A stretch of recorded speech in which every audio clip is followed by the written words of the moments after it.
Add, don't subtract. Anyone who has worked in education for a while understands the constant barrage of new initiatives and legislation and benchmarks.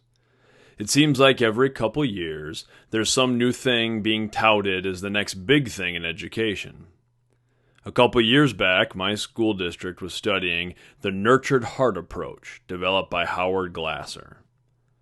To quote the Children's Success Foundation website, the Nurtured Heart approach is a relationship-focused methodology founded strategically in the 3 strands for helping children and adults build their inner wealth and use their intensity in successful ways.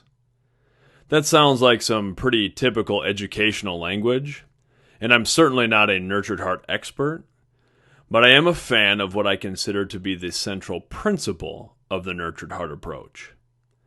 I don't really wholesale buy into any singular classroom management or instructional system, but I do try to break down every initiative and utilize the core aspects I think might be most beneficial in my classroom.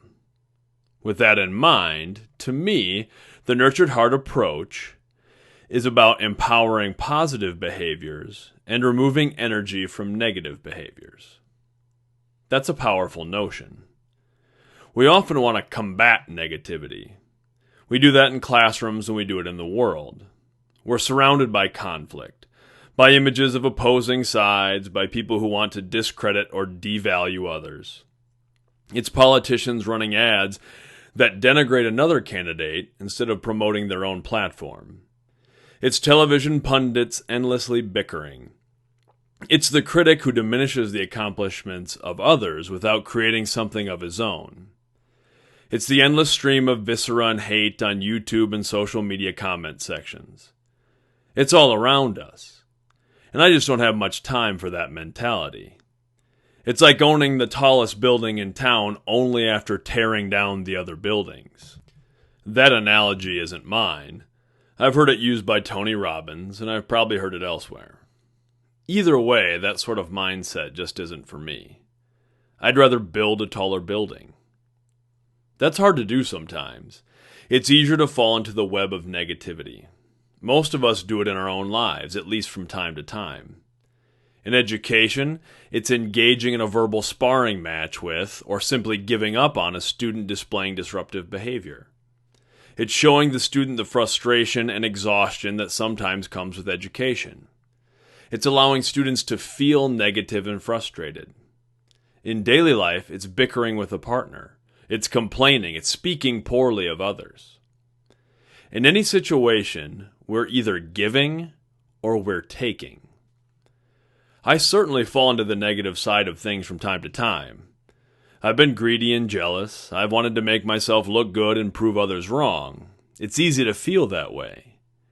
It might feel like in order for us to have more, others need to have less. But it doesn't really work that way. There is a net loss when we take from others. Our poor attitude negatively impacts an entire group. Detrimental behaviors tend to compound and snowball. Even when we think we're gaining things for ourselves, if we make those things through negative actions, we experience a cumulative loss. If we blindly pursue things like fortune or attention, for instance, we often are left facing the darkness of the insecurities and ego that fuel those desires. When we take from others, we also take from ourselves. We lose our dignity, our respect, our integrity, and there is no level of fame or fortune that can balance the scale of loss for those things that make us fundamentally who we are. On the flip side, the more we give, the more we get. That's simple and unoriginal, but it's also true. A lot of truths are simple and unoriginal. When we raise the bar, we raise it for everyone.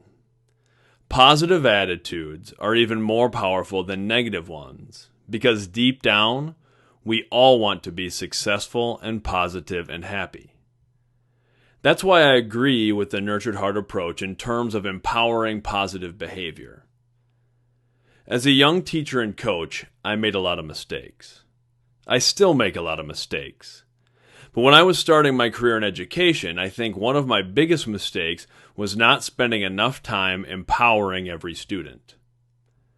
I think I was mostly positive, and I think I formed a strong connection with the students who sort of naturally bought what I was selling.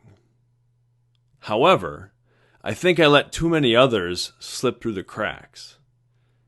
As a young coach, for instance, I had a little bit of a classic my way or the highway attitude.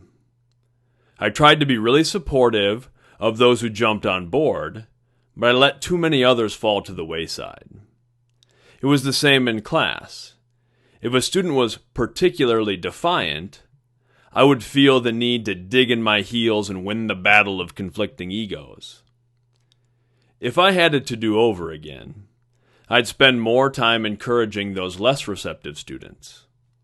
I still believe in maintaining authority, setting high expectations, and establishing bottom lines, but over the years, I've learned that combating negative behaviors with more negative actions is a losing game.